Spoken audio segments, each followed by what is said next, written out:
Hi everyone. In this video, we will learn how to display or hide zero values in Excel. Here I have some zero values in 2 columns formatted as currency.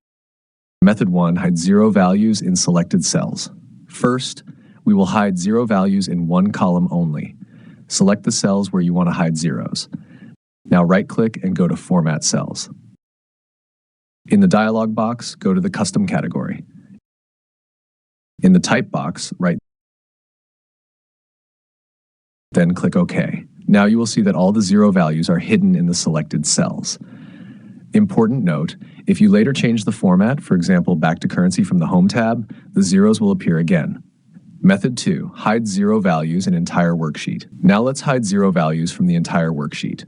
Go to the File tab. Click on Options.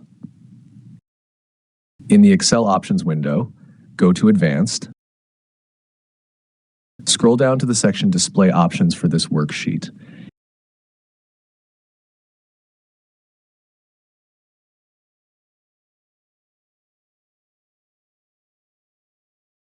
Here, untick the option Show a Zero in cells that have zero value.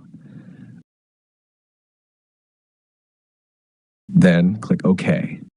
Now all the zero values will be hidden across the entire worksheet, and that's how you can easily hide or display zero values in Excel. To learn more useful Excel tutorials, watch my other videos. Thanks for watching and subscribe.